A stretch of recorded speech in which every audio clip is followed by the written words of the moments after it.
Let's get in the changing room. Let's. How you doing, mate? I'm doing very well, thank you. Good to see you. Yeah, thank you very much. Feeling good? Yeah, I am, but I want to talk about sport. Okay. Because you know, as well as I do, that we've had a quality summer of sport, haven't we? Yeah. Lots of different sporting events. Give us one that you've watched this summer. One I've watched, I mentioned it yesterday, Tour de France. Yeah. I'm not biggest cycling fan, but the Tour de France every year when that comes around, enjoy watching it. Great. Great spectacle. Great. I know there's been lots more events this summer.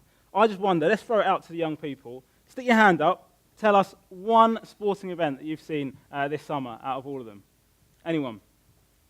Yes, over there, Jonah. Commonwealth Games. Great one, yeah. Good. Anyone else? The cricket? Yeah. Good, England. Hockey World Cup. World Cup, good one. Football World Cup. Football World Any others? Wimbledon. Wimbledon. Fantastic. Loads, yeah? I'm pleased someone said Wimbledon to start off with. Let's have a look at the picture that's come up here. This is Wimbledon this year. Every single year, people queue up for hours in the early morning for tickets, right? Yeah. Each day at Wimbledon, they line up for hours for tickets. We've even got people camping out. They love sport that much that they're willing to camp out overnight just to get a bit of the action, just to see a bit of tennis. Also, someone said it, Football World Cup. Let's have a look at the next slide. 1 billion people across the whole world watched the World Cup final. That's just the World Cup final. And I found out the other day, there's 7 billion people in the whole world. So a seventh of the whole world's population tuned in to watch the World Cup final. It's a lot of people. A lot. And when you think about it, there's probably millions that don't even have a TV. And so millions of people went and watched the World Cup this summer. But the point is, people love sport. People are gripped by it. Yeah. People are gripped so much by it, more so than anything else. And we can see that from the people that watch Wimbledon, people that watch the football. People absolutely love it. In England alone, 48% of adults are involved in sport to some capacity. 48%. That's nearly 1 in 2 adults that are involved in sport in England in some form or another. That's a huge, huge stat. And the thing is, nowadays, people are even describing sport as the new religion. Yeah, you kind of hear that language being spoken about. The game itself can be worshipped as a god, and so can players. Sports people that play sport can actually be worshipped as gods. I'm sure everyone here knows Cristiano Ronaldo. Yeah? Real Madrid player. Let's have a picture up here. He got signed for Real Madrid a few years ago.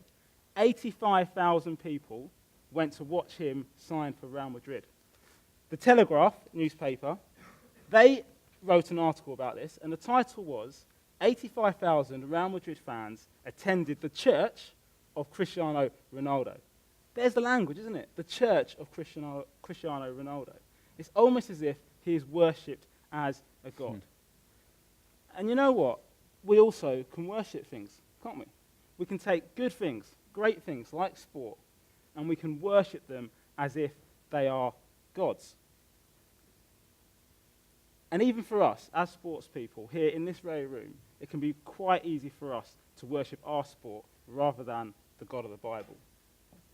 Now, we're going to look at true and proper worship this morning.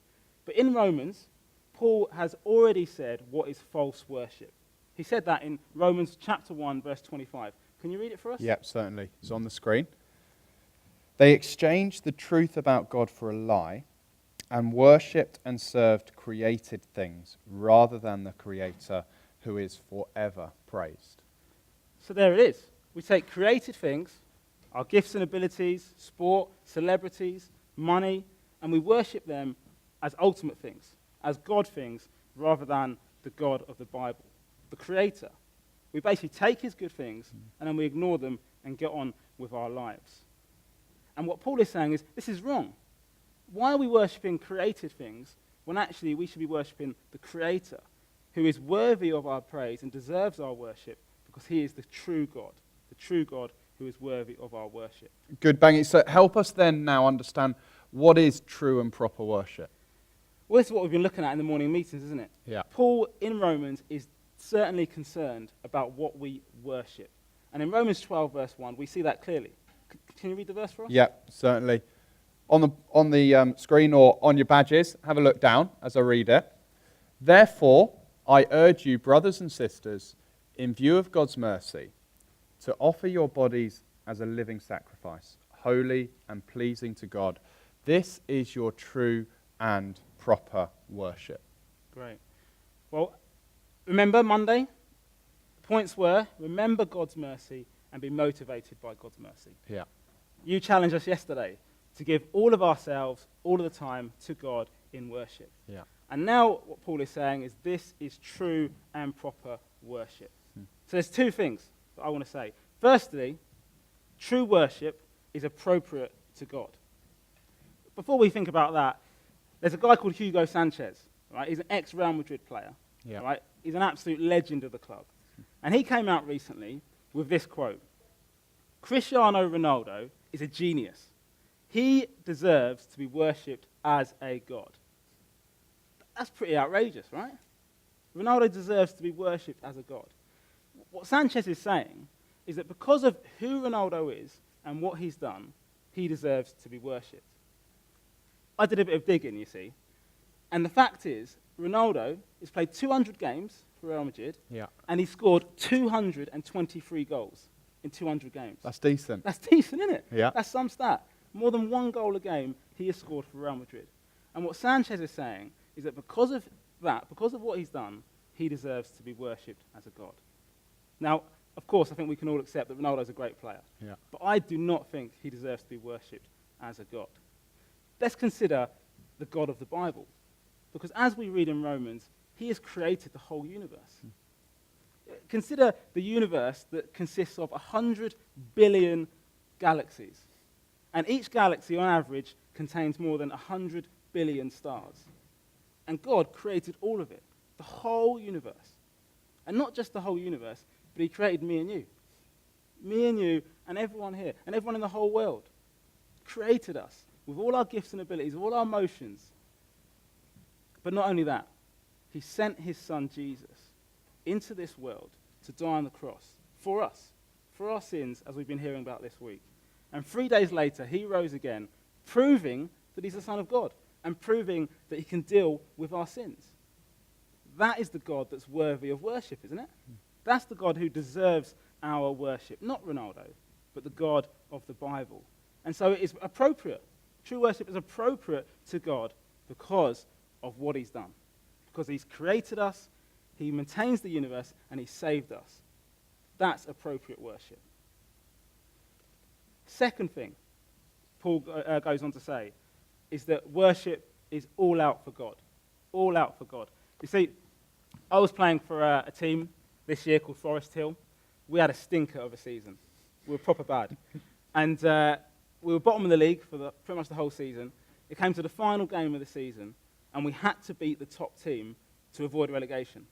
So our manager gets us into the changing rooms, and he says, boys, it's all or nothing. Go out there, give it all you've got, leave everything out on the pitch, because if you don't, we're going to get relegated. We went out there, we won. We won, didn't get relegated, and we absolutely went wild. We went absolutely wild. But the point is this: in the same way, true worship is all out for God, as you helped us to see yesterday. It's all out for God, all of the time, 24/7 worship in every area of our lives. We're to give it all to God. So then if you go, it's all out worship, 24/7, all of our lives. Are you saying then that when we think of our sport, that our sport can be worship as well? 100%. Definitely. And when I understood this, it completely changed my life. I began to see that worship wasn't just what I did at church on a Sunday. I saw that actually my sport can be worship. Playing football can be worship. And I was absolutely thrilled of it.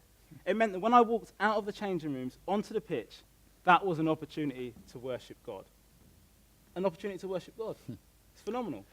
Good. So help us understand that a little bit more, because for some people here, that could be totally new for them, to think that their sport can be worship to God. Help us understand a bit of what that might look like for us. To be honest, it starts with our attitude. Mm-hmm. Our attitude has to be in the right place. And often when we play sport, our attitude can be, it's all about me, bothered about anyone else. It's all about me getting the praise, me doing well, I don't care about anyone else. And actually our attitude should be, it's not about me, it's all about God. Because worshipping God is a moment-by-moment decision to give everything to God. You and Naomi spoke about the bleep test. Yeah. Yeah? We're about to do the bleep test this afternoon. And having been at Sports Plus for a few years now, I know that every single year, the bleep test is a very fun event, but also people can go into it with two different attitudes. The first attitude is, it's all about me. I'm running the bleep test with a self-centered attitude thinking, what's everyone thinking about me? Am I doing the best? Am I the best girl at camp? Am I the fittest at camp? Am I the best boy? How long can I stay in for? It's all about me, me, me. Because if I stay in the longest, people will think I'm great. Won't they? They'll love me. Self-centered attitude, yeah? The second type of attitude is, you know what? I'm so thankful that God has given me the abilities to run, the abilities to play. And I want to go out there and use those gifts and abilities to worship God, to do it as an act of worship, giving thanks to him. Two different types of attitudes. And you know what? The funny thing is that you can get the same outcome. Mm-hmm. So outwardly, you could have two different people. They both get level 18 on the bleep test, right? Mm-hmm. Level 18, two people. One person can have the attitude of, it's all about me. I want everyone to know just how good I am. The other person can have the attitude of, I really just want to worship God. God has given me the gifts and abilities. I want to do it for him. I want to give it all for him. And they both get level 18.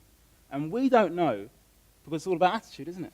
It's all about the attitude that we have as we run the bleep test. Really helpful then, Banky. So you're saying it's not so much what you're doing, but it's more how you're doing it. So someone could do exactly the same thing twice, but have a totally different attitude, and in that be worshipping God. So it's almost like that moment-by-moment conscious thought to be worshipping God. Give it all to God at that moment. Definitely.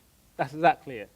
And so my hope today is that every single one of us, including me and you, will go into the bleep test, will go into Team Challenge, will go into First Sport with that moment-by-moment decision to say, it's all about God.